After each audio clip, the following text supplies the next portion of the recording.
It's time to discuss Raphinha alternatives. Learn the latest news surrounding Gnabry, RAFAEL LEAO, and Gabriel Slonina. We have a ton of things to break down and discuss today, my friends. So if you guys are loving the content and you're loving the targets we're linked with, smash that like button. Let's go over 3K likes again. Before we get into anything, let me get one big plug out the way first. To get ready for our new pre-season tour and for the start of the new season, now is the perfect time to buy the new home season kit for the 22-23 season. As I said in yesterday's video, I am not getting this sweaty in this disgusting humid London weather.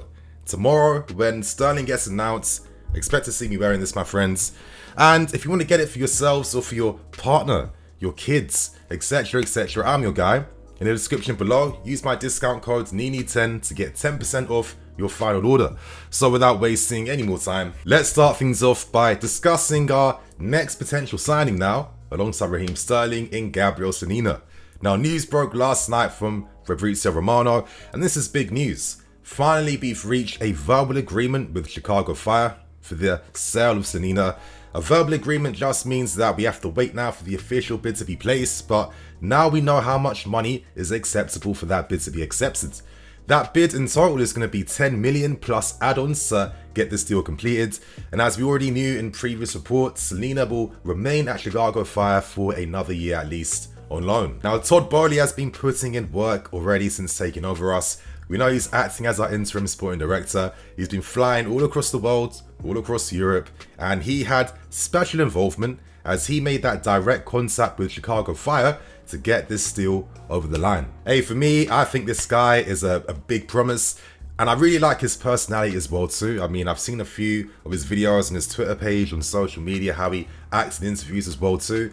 I think not only is he a mature guy, not only is he very ambitious, but he seems to have like a very good nature about him, and I think he would definitely complement what we're doing here. I'm getting similar vibes to Courtois and Petr Cech.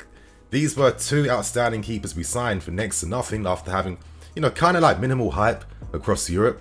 And I've always felt like for us to be able to really challenge the big boys in European football to be the best club, this should be our main transfer strategy. You know, sign best potential youngsters and then grow them, give them opportunities and get them ready for their prime years. Of course, really be serious and start challenging.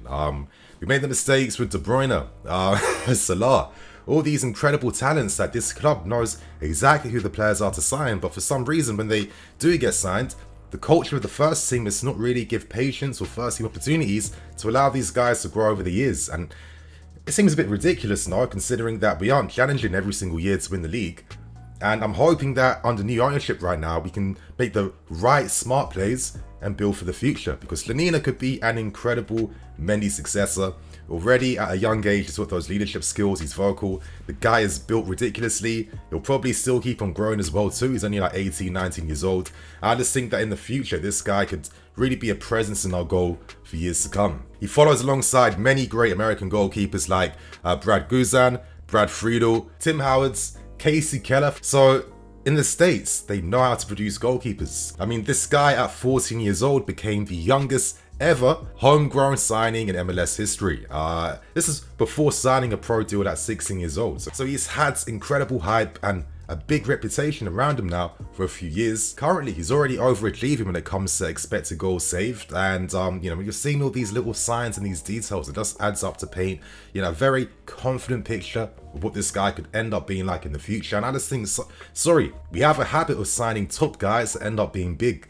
Have that patience and belief in them. So right now, we move on to the next big stories. And now it's time to talk Raphinha alternatives. Now, over the past 24 hours, lots of reports have been coming out now from big name journalists talking about our interest now in Serge Gnabry and RAFAEL LEAO. These are promising, exciting names. And let's start with Serge Gnabry.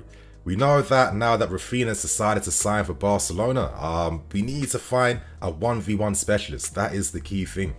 Now for me, there must definitely be money to spend on a player like this, because the total deal that Raphinha would have cost would have potentially risen to up to 75 million euros, which is a ton of money.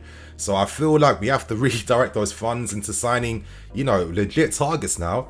And for me, I still want to see that marquee name signing coming in this window. I think Sterling is a good signing, he's a smart one, but he's not that marquee name that's going to be getting me gas and hype throughout the entire season. But regardless, of course, reports coming out from The Telegraph, The Guardian, Azar Cancella, Matt Law, all the big name journalists, basically saying that Tuchel wants an unpredictable option in the offence, an option that's a 1v1 specialist, and an option that is able to play all across the front three as well too. Gnabry and Leao are probably the perfect candidates to fulfill that type of role. But we had some reports coming out from Germany saying that Gnabry would just turn us down outright due to his past affiliation with Arsenal. Now, part of me is thinking this, and I didn't even realise it was that deep. But at the same time, who am I to be saying anything to any man? So I guess fair enough then. But reports now here are saying that that is not going to deter us. That is not going to put us off. We're still going to test the player's resolve and Bayern Munich's resolve, because currently Gnabry and Bayern can't find an agreement over a contract extension. He has 1 year left on his deal, and due to that fact, he becomes a very tantalising option because he becomes affordable at a decent fee. I'm also sure that if we offered him a higher signing on fee, bigger wages as well too, that would definitely test his resolve. But at the same time, is Gnabry really that like proper 1v1 specialist? I think he definitely possesses lots of great qualities. For me, I think he's like a complete type of like attacking player. His output and production down the left, the right, in the middle, and up front as well too is literally the same. I think this guy's a little bit unique in that sense. He's got an incredible finish with both feet. And you guys saw my video yesterday. You know, we know Gnabry is a top player in his position in European football, regularly getting double digits for goals and assists consecutively now at Bayern Munich for how many years? You're looking at players like Gnabry, you're looking at players like Sterling.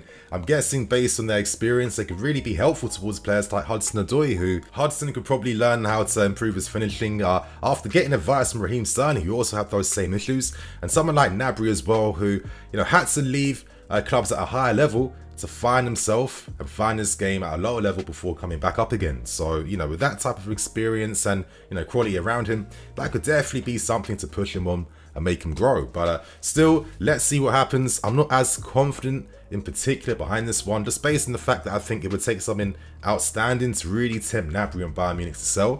But of course, the one player I am desperately excited for is the one player I'm looking forward to talking to, and this has been like the main part of the video I've been waiting to get to. So right now, let's end things by talking about the big reports surrounding RAFAEL LEAO. Like I'm saying, this guy's my dream target. I saw what he was doing last season at AC Milan, especially during that second half of the season, where he stepped up even more. The assists, the goals. You look how this guy plays, his frame, the unique abilities he possesses. This is the marquee name that I want to see signed. And the fact that he has that potential to become one of the leading players, leading attacking players in the world. Can we really afford to not do everything in our power to try and sign him? Because he's the type of player where eventually a Barcelona or a Real Madrid would easily sign him up, and to be able to potentially get him right now could be really something that sets us up in the future for years to come. Now, of course, AC Milan are going to make things incredibly difficult, and let's be serious, if we were to make any serious attempts, it's going to be very expensive, very hard, and very long. But I feel like that's the type of ambition that we have to show and we have to see. I'm sorry. I'm looking at clubs like Liverpool signing Darwin Núñez. Is Núñez worth 100 million?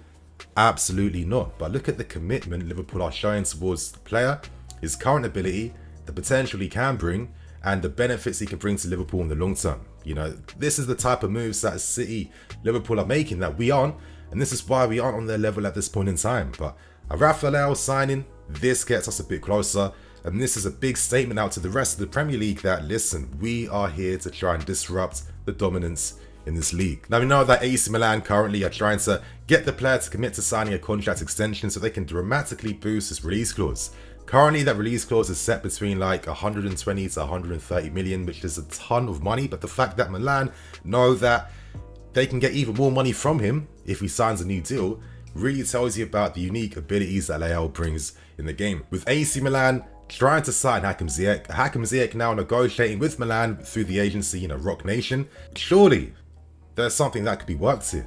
With Todd Boehly already, we've got the indication that he is open to possible player exchanges if it makes sense. Milan, we're waiting for them to commit to an obligation to buy so we can, you know, sell the player permanently at the end of his loan spell.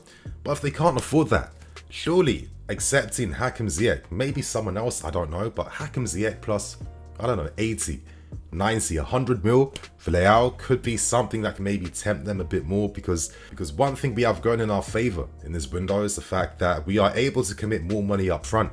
which gives clubs more money to play with. And with Milan missing out on targets like Botman and Sanchez, could they really say no to money like this, knowing that they're used to reinvesting throughout their entire squads? Now, some of you guys might be worried by the fee, but please, my friends, don't tell me about Serie A tax or this tax, that tax.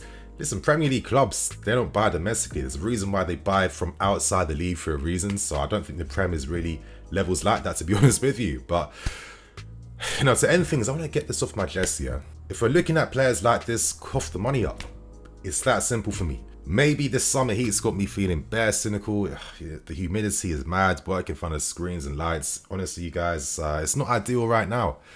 But the cynical part of me is kind of thinking now, yo, are we just hearing names like this in the media so the club can spin positive PR?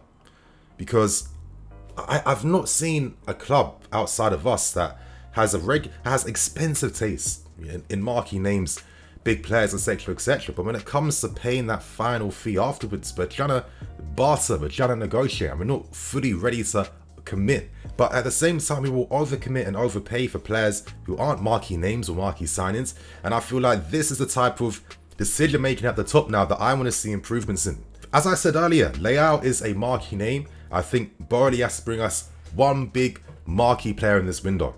Now that it looks like De Ligt's going, now that you know, I don't think Raphinha was one actually. I don't think Sterling is. A name like Leao though, that is a marquee guy. That is a brand I can get behind. Like, bro, I'm already picturing him here at Stamford Bridge next season, banging the goals, doing his little celebration. Can you not imagine the entire stadium just jumping up collectively, doing cowabunga? You know what I mean? Like, I'm getting way too carried away now, I know, but it's a bit of a frustration because I'm not seeing that commitment match with the ambition. We know that Todd Boehly held meetings with Jorge Mendes a few weeks back. RAFAEL LEAO is part of Mendes' clients. Surely, if we're holding talks with a super agent, we're holding talks over his superstars. I mean, look at this guy. He's 6'2". Look at his pace. Look at his upper body. And look at the balance he has on the ball. I mean, this guy is a proper unique player out there for me. The ability to play all across the front three as well too. The explosiveness he has, the creativity, you know, the assists, some of the crosses from either foot he's playing inside the box. Super dangerous. And my God, on top of all of this, my boy has footwork. He has the footwork to match. I know this is incredibly hard, but for me, I'd rather go all out on players like this and really test AC Milan. Like, listen, here's 100 mil, here's Ziyech, here's other things you need as well, here's ridiculous add-ons in the future in which you can earn even more money from this deal. Take it right now, Leao. We want to make you a star name and a star brand here. Todd Boehly, please, don't be wasting our time looking at players like Gnabry's, players like Leao's, if there's no real ambition to get them properly signed here, because once you go away from targets like this, who really is available now in the market? And those options available, are they upgrades to your ZX, Pulisic and others that you already have in the team? I mean, come on, bro. So I'm going to remain hopeful at this point in time. And there you guys have it. That is the News Daily video out of the way. Share your thoughts and opinions. And in the comment section, let me know who your dream marquee signing would be in this window if you could buy them. I'm 10M FC. This is BlueLionsTV. I'll catch you guys later with some more videos. Cool.